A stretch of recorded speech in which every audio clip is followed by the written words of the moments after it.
بیان کیا جاتا ہے کہ بنی اسرائیل میں ایک شخص تھا جس کی بیوی نہایت حسین تھی، جس پر وہ اسرائیلی فریفتہ تھا۔ چنانچہ جب اس عورت کا انتقال ہو گیا تو اس اسرائیلی شخص کو بڑا قلق ہوا اور ایک مدت تک وہ اس کی قبر پر بیٹھا روتا رہا۔ اتفاقاً حضرت عیسیٰ علیہ السلام کا ادھر سے گزر ہوا تو انہوں نے اس اسرائیلی کو پریشان حال دیکھ کر اس سے سبب جانا۔ تو جب اسرائیلی نے اپنا واقعہ بیان کیا تو حضرت عیسیٰ علیہ السلام نے دریافت فرمایا، کیا تو چاہتا ہے کہ میں اس کو تیرے لیے زندہ کر دوں؟ اس نے عرض کیا کہ ہاں حضور، میں یہی چاہتا ہوں۔ چنانچہ جب حضرت عیسیٰ علیہ السلام نے اس قبر کے مردہ کو آواز دی تو قبر سے ایک حبشی غلام، جس کے ناک کے نتنوں، آنکھوں اور جسم کے دوسرے سوراخوں سے آگ کی لپٹیں اٹھ رہی تھیں، حضرت عیسیٰ علیہ السلام کو دیکھتے غلام نے کلمہ پڑھا، لا الہ الا اللہ عیسیٰ روح اللہ۔ اسرائیلی نے یہ دیکھ کر عرض کیا، حضور مجھ سے غلطی ہو گئی، میری بیوی کی قبر تو دوسری ہے۔ یہ سن کر حضرت عیسیٰ علیہ السلام نے حبشی کو حکم دیا کہ تم اپنی قبر میں واپس ہو جاؤ۔ چنانچہ وہ مردہ ہو کر گر گیا اور اس کی قبر کو مٹی سے چھپا دیا گیا۔ پھر حضرت عیسیٰ علیہ السلام نے اس دوسری قبر کی جانب توجہ فرمائی اور حکم دیا کہ اے صاحب قبر، اللہ کے حکم سے زندہ ہو جا۔ چنانچہ قبر پھٹی اور اس سے ایک عورت سر سے گرد جھاڑتی ہوئی باہر آ گئی، جس کو دیکھ کر اسرائیلی بولا کہ یا روح اللہ، میری بیوی یہی ہے۔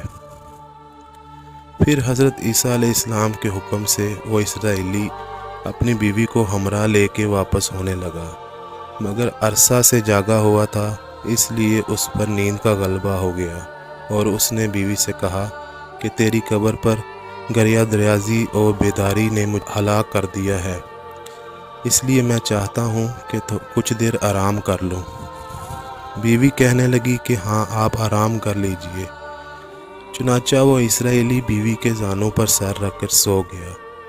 اتنے میں ایک گھوڑے پر سوار ایک شہزادے کا ادھر سے گزر ہوا، جو اپنے زمانے کا یکتا حسین تھا، جس کو دیکھ کر شہزادی اس پر فریفتہ ہو گئی اور اس کا دل قابو میں نہ رہا۔ اس نے سر زانوں سے نیچے رکھا اور فرفت محبت و غلبہ عشق سے مجبور ہو کر شہزادے کے سامنے جا کھڑی ہوئی۔ ادھر جیسے ہی شہزادے کی نظر اس پر پڑی، وہ بھی اس کو دیکھ کر اس پر فریفتہ ہو گیا اور عورت کی خواہش پر اس کو اپنے گھوڑے پر بٹھا کر لے گیا۔ چنانچہ اس کے شوہر نے بیدار ہو کر جب اپنی بیوی کو نہ پایا تو نہایت پریشان ہوا اور اس کے ملنے کی تدبیر سوچنے لگا۔ سوچتے سوچتے آخر اس نے نشانہ قدم پر چل کر اپنی بیوی کو تلاش کر لیا، جو شہزادے کے پاس پہنچ چکی تھی۔ اس کو دیکھ کر اسرائیلی نے شہزادے سے عرض کیا کہ یہ میری بیوی ہے، آپ اس کو چھوڑ دیجئے۔ ابھی شہزادہ کچھ کہنے بھی نہ پایا تھا کہ اس عورت نے کہا، میں تیری بیوی نہیں بلکہ شہزادے کی لونڈی ہوں۔ یہ سن کر شہزادہ اسرائیلی سے کہنے لگا، مجھ سے میری لونڈی کو لینا چاہتے ہو؟ اس نے کہا، خدا کی قسم یہ میری بیوی ہے، جس کو میرے سردار حضرت عیسیٰ علیہ السلام نے مرنے کے بعد میرے لیے زندہ کیا ہے۔ ابھی یہ گفتگو ہو ہی رہی تھی کہ اتفاقاً حضرت عیسیٰ علیہ السلام وہاں تشریف لے آئے، جن کو دیکھ کر اسرائیلی کہنے لگا، یا روح اللہ، کیا یہ میری وہ بیوی نہیں جس کو آپ نے میرے لیے زندہ کیا ہے؟ حضرت عیسیٰ علیہ السلام نے فرمایا کہ ہاں یہ وہی ہے۔ یہ سن کر عورت کہنے لگی کہ یا روح اللہ، یہ شخص جھوٹا ہے، میں اس شہزادے کی لونڈی ہوں۔ حضرت عیسیٰ علیہ السلام نے فرمایا، کیا تو وہ عورت نہیں جس کو میں نے اللہ کے حکم سے زندہ کیا؟